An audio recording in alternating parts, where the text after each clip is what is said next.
स्वागतम। मोदी जी स्वागतम। भारत माता की, भारत माता की, भारत माता की। वंदे मातरम, वंदे मातरम। बीजेपी जिंदाबाद, बीजेपी जिंदाबाद। महान देशेर महान नेता नरेंद्र मोदी जिंदाबाद, महान देशेर महान नेता नरेंद्र मोदी जिंदाबाद। भारत माता की।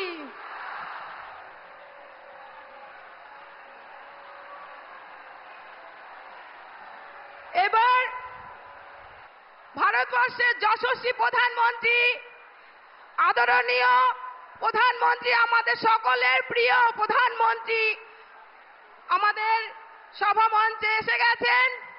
এবার ওনাকে প্রথমেই উত্তরীয় দিয়ে বরণ করে নেবেন আমাদের এই তেহট্ট বিধানসভার ভূমিপুত্র তথা লোকপ্রিয় তথা জনপ্রিয় সকলের প্রিয় নেতা, নদিয়া উত্তর সাংগঠনিক জেলার সম্মানীয় সভাপতি অর্জুন কুমার বিশ্বাস মহাশয়কে, আদরণীয় প্রধানমন্ত্রীকে উত্তরে দিয়ে বরণ করে নেবে। সকলে মিলে হাততালি। ভারত মাতা কি, ভারত মাতা কি, ভারত মাতা কি। বন্দে মাতরম। এবার কৃষ্ণনগর লোকসভার সম্মানীয় বিজেপি মনোনীত প্রার্থী মোদিজির স্নেহধন্যা কৃষ্ণনগর রাজ পরিবারের কৃষ্ণচন্দ্র রাজা, যিনি জগদ্ধাত্রী পুজোর প্রচলন করেছিলেন, সেই পরিবারেরই রাজবধূ কুলবধূ শ্রীমতী অমৃতা রায় এবং আমাদের নদিয়া উত্তর সাংগঠনিক জেলার সম্মানীয় সভাপতি অর্জুন কুমার বিশ্বাস মহাশয় দুজনে মিলে জগদ্ধাত্রী মায়ের প্রতিমূর্তি দিয়ে তাকে সম্মান জ্ঞাপন করবেন। দুজনকে আগ্রহ প্রকাশ করছি রানীমা অমৃতা রায় এবং অর্জুন কুমার বিশ্বাস মহাশয়কে প্রতিমূর্তি দিয়ে তাকে সম্মান জ্ঞাপন করার জন্য। ভারত মাতা কি, জগদ্ধাত্রী মাই কি, জগদ্ধাত্রী মাই কি। भारत माता की। मोदी जी जिंदाबाद, मोदी जी जिंदाबाद, रानीमा अमृता राय जिंदाबाद।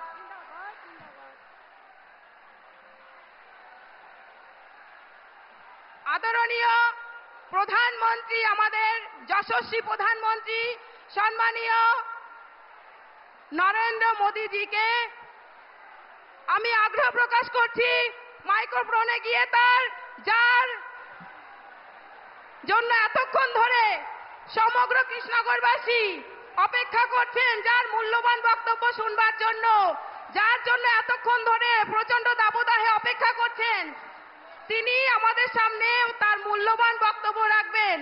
আমি আমাদের সম্মানীয় প্রধানমন্ত্রীকে অনুরোধ করছি মাইক্রোফোনে এসে তার মূল্যবান বক্তব্য রাখবার জন্য। Modi ji welcome, Modi ji welcome. সম্মানীয় প্রধানমন্ত্রীজিকে আমি অনুরোধ করছি মাইক্রোফোনে গিয়ে আপনি তার মূল্যবান বক্তব্য শুরু করবেন।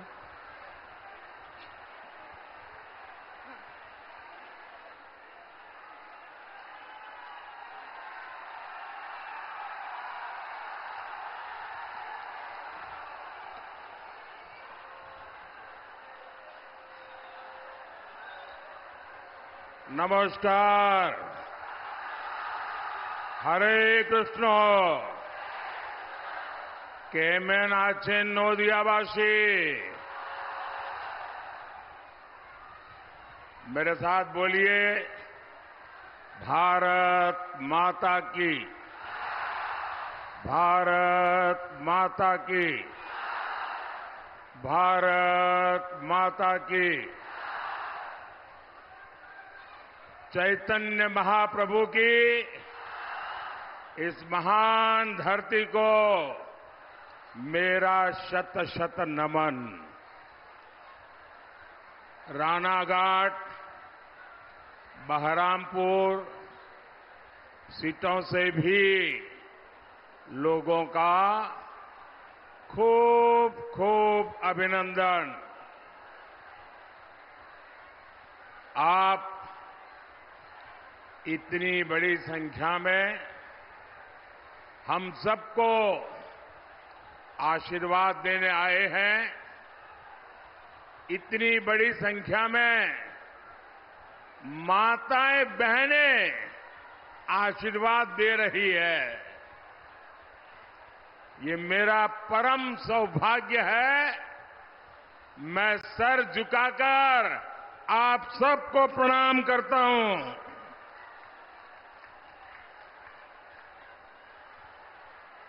अभी मैं हेलीपैड से यहां आ रहा था। 2-2.5 किलोमीटर का पूरा रास्ता ऐसा रोड शो जितने लोग यहां हैं उससे 4 गुना लोग वहां रोड पर ये प्यार, ये आशीर्वाद, ये मेरे लिए बहुत बड़ी ऊर्जा है। भाइयों और बहनों, ये चुनाव देश के चुनाव है। ये पूरे हिंदुस्तान के लिए सरकार चुनने का अवसर है। देश में सरकार कौन बना सकता है?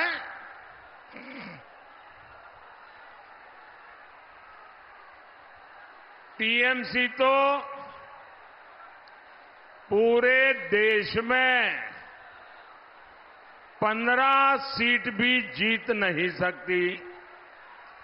अब आप मुझे ये बताइए, क्या टीएमसी 15 सीट लेकर के सरकार बना सकती है क्या?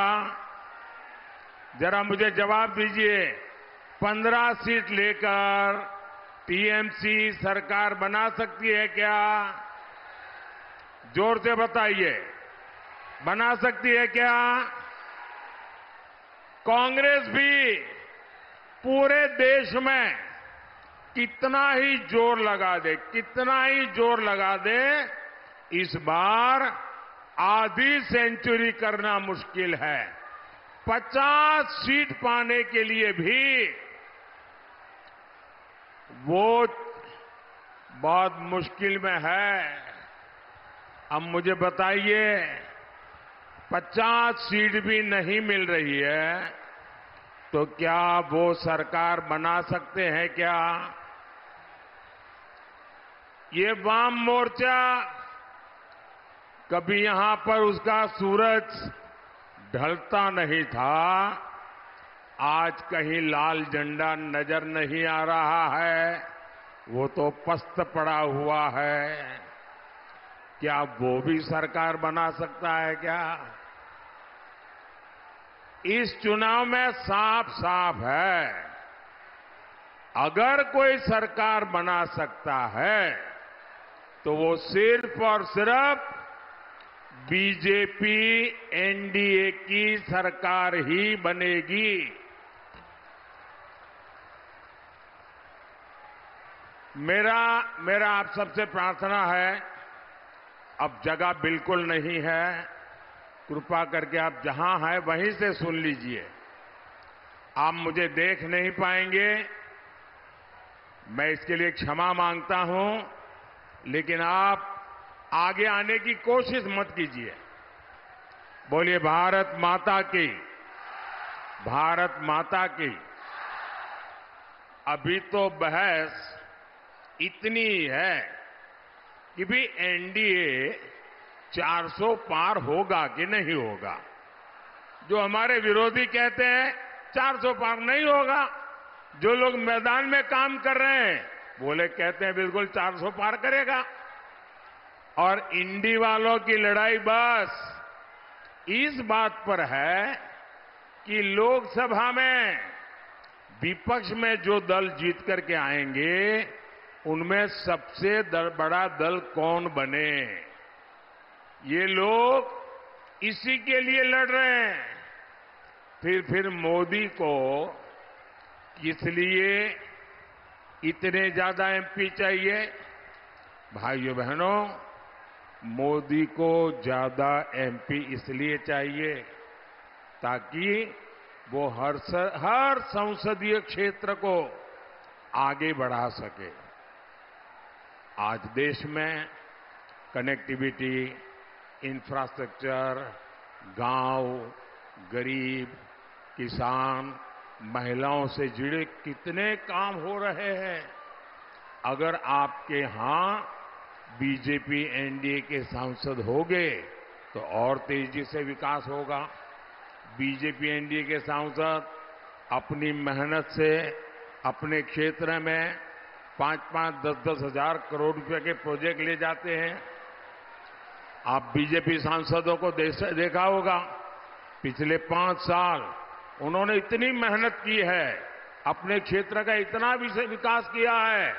अगर यहां से भी आप बीजेपी के सांसद चुनते हैं तो विकास में ताकत लगाता है, और अगर विरोधी चुनते हैं तो हाउस में हो हल्ला करने में टाइम बिगाड़ता है। साथियों, मैं जानता हूं टीएमसी, कांग्रेस, लेफ्ट के इंडिया अलायंस पर भरोसा आप लोग खो चुके हैं। आप चाहते हैं यहां टीएमसी के तोलाबाजों और महिलाओं पर जुल्म करने वालों को कड़ी सजा मिले। जिस टीएमसी ने गरीब का राशन तक नहीं छोड़ा, उससे उम्मीद ही क्या की जा सकती है। इसलिए गांव हो या शहर, हर कोई एक ही बात कर रहा है। फिर एक बार आप जरा बोलेंगे तो शायद मैं समझूंगा कि मेरा हिंदी आप समझ सकते हैं कि नहीं सकते। फिर एक बार, फिर एक बार, फिर एक बार, आभार एक बार, आभार एक बार। मैं कृष्णानगर को, राणाघाट को, बहरामपुर को गारंटी देता हूं, जिन जिन को टीएमसी ने लूटा है उनका हिसाब किया जाएगा।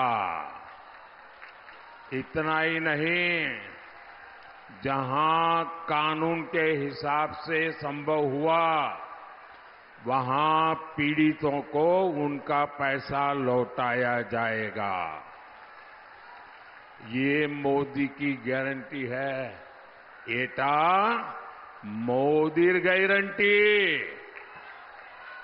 साथियों, मुझे यहां के मेरे साथी बता रहे थे कि पहले यहां कितनी फैक्ट्रियां हुआ करती थी। एक समय पूरा बंगाल इंडस्ट्री के मामले में कितना आगे था, लेकिन कांग्रेस, लेफ्ट और फिर टीएमसी ने सारे उद्योगों को बर्बाद कर दिया। लाल झंडे वाले ताले लगाते रहते थे। यहां तोलाबाजी हो, दंगे हो, वहां कौन आएगा, कौन निवेश करेगा? भाइयों और बहनों, टीएमसी, कांग्रेस, लेफ्ट का इंडिया अलायंस सिर्फ एक ही काम जानता, और वो काम है अपीजमेंट, तुष्टीकरण, वोट बैंक की राजनीति। आप जानते हैं कि कांग्रेस ने देश का विभाजन धर्म के आधार पर किया। इसमें उन हिंदुओं, सिखों, बौद्ध, जैन, पारसी, ईसाई, इन सबका क्या दोष था जो बॉर्डर के उस पार रह गए? ऐसे साथियों का ध्यान रखने की गारंटी देश के विभाजन के समय दी गई थी, लेकिन आजादी के बाद इस बात को भुला दिया गया।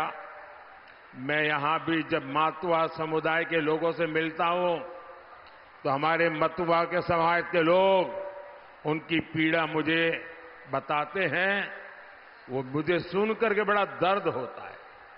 ऐसे हर व्यक्ति की पीड़ा दूर करने के लिए ही हमारी सरकार ने मतुआ समाज जैसे सभी बंधुओं को न्याय दिलाने के लिए सीएए लाने का साहस किया। लेकिन टीएमसी इसका सबसे ज्यादा विरोध कर रही है। लोगों को उम्मीद थी कि टीएमसी इसका सबसे ज्यादा समर्थन करेगी, लेकिन टीएमसी के लिए वोट बैंक की राजनीति सर्वोपरि है। और अब तो इन लोगों ने हद ही कर दी है। ये लोगों के बीच सीएए के बारे में दुष्प्रचार भी कर रहे हैं। टीएमसी को किसी पीड़ित हिंदू को अधिकार मिलने से एलर्जी है, लेकिन टीएमसी को ये पता होना चाहिए कि वो सीएए को लागू होने से रोक नहीं सकती।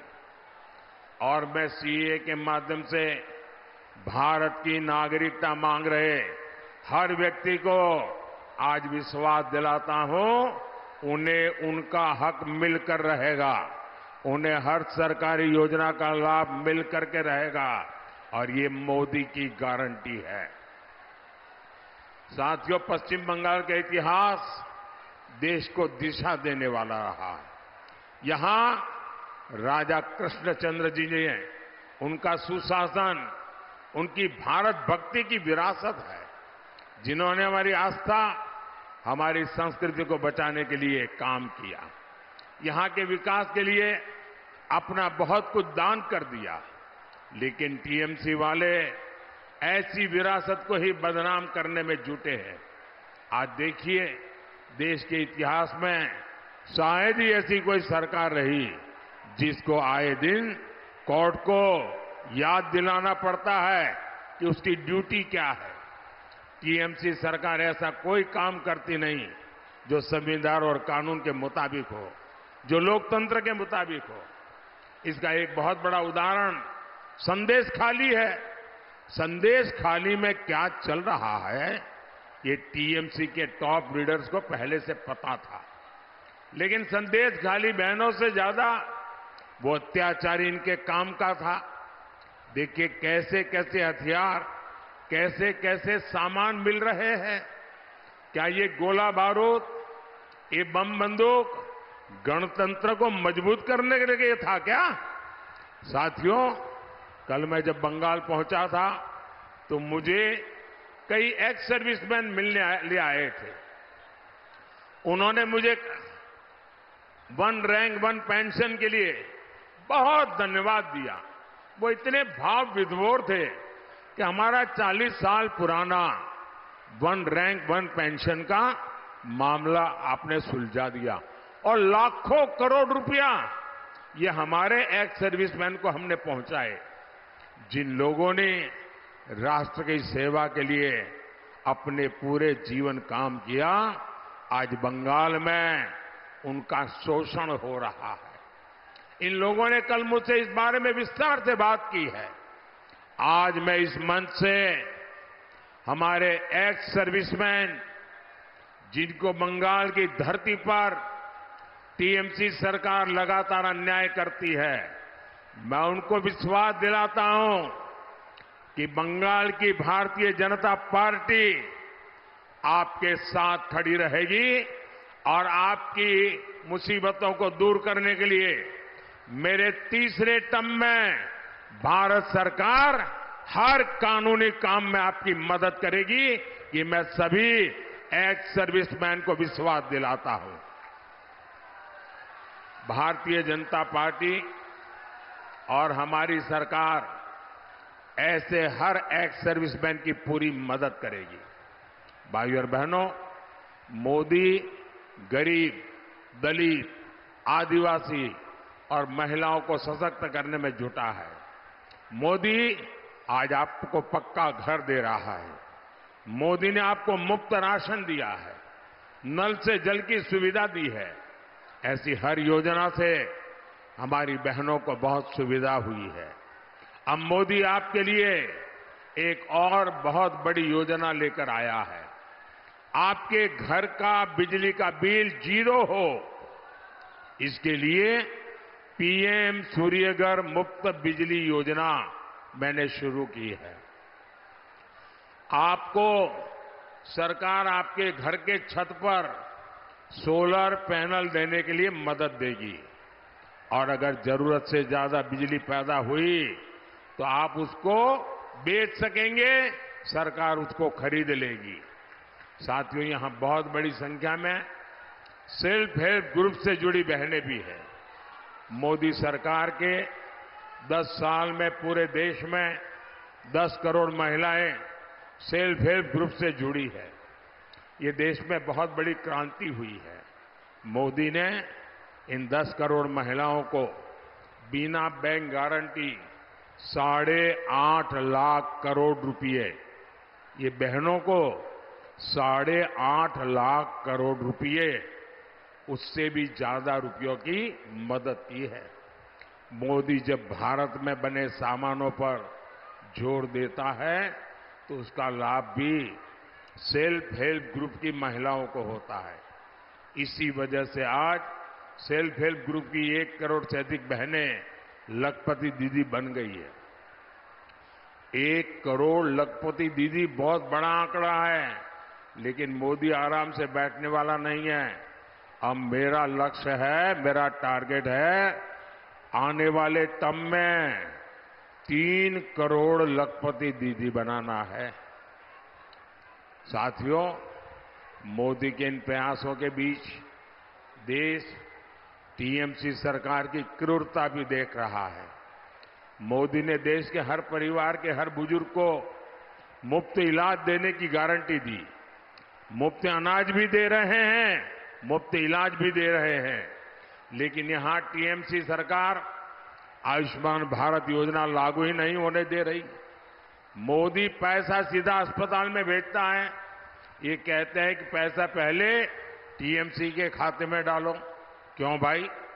मोदी पैसा टीएमसी को इसलिए भेजे ताकि टीएमसी उसे लूट ले। ऐसा नहीं होगा। मोदी आपके घर का पैसा भी सीधे लाभार्थी के बैंक खाते में डालेगा। ये कहते हैं कि पहले टीएमसी के खाते में पैसा डालो।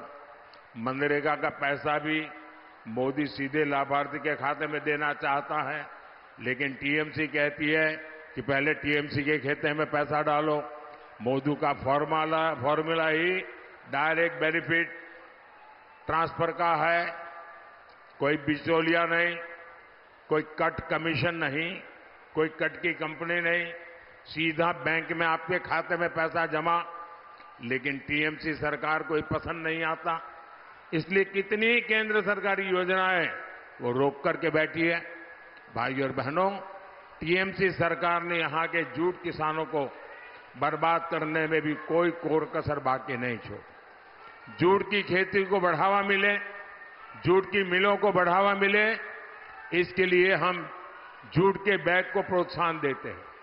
हाल में ही जूट के लिए एमएसपी 285 रुपया 285 रुपीज बढ़ा दिया है। अब जूट का एमएसपी प्रति क्विंटल 5,335 रुपये हो गया है। लेकिन यहां के किसान बताते हैं कि उनकी जेब में बहुत कम पैसा पहुंचता है। साथियों, बंगाल में बुनकरों को केंद्र सरकार ने लूम दिए हैं, ट्रेनिंग दी, धागे के लिए ट्रांसपोर्टेशन और उसके दाम में सब्सिडी दी है। लेकिन टीएमसी ने यहां हैंडलूम उद्योग को ही बर्बाद करके रख दिया है। यहां टेराकोटा आर्ट है, मिट्टी की कला है। ऐसे विश्वकर्मा साथियों के लिए मैंने पीएम विश्वकर्मा योजना बनाई है, लेकिन टीएम की सरकार ये योजना भी यहां लागू होने नहीं दे रही है। साथियों, बंगाल को बचाने के लिए, बंगाल में तेज विकास के लिए, बंगाल में ज्यादा से ज्यादा बीजेपी सांसद जीतने की जरूरत है। इसलिए जरूरी है कृष्णानगर से राजमाता अमृता रॉय जी, राजमाता अमृता रॉय जी, रानाघाट से हमारे साथी जगन्नाथ सरकार जी, बहरामपुर से निर्मल कुमार साहा जी, उनको आप भारी मतों से विजयी बना करके संसद में भेजिए। इनको मिलने वाला हर वोट आप कमल पे बटन दबाएंगे, वो वोट सीधा सीधा मोदी के खाते में जाएगा। मोदी मजबूत होगा तो बंगाल को भी मजबूत करेगा, आपको भी मजबूत करेगा। आइए, घर घर जाइए और घर घर जाके कहिएगा मोदी जी आए थे और मोदी जी ने आप सबको नमस्कार कहा है। बोलिए भारत माता की, भारत माता की, भारत माता की। बहुत बहुत धन्यवाद।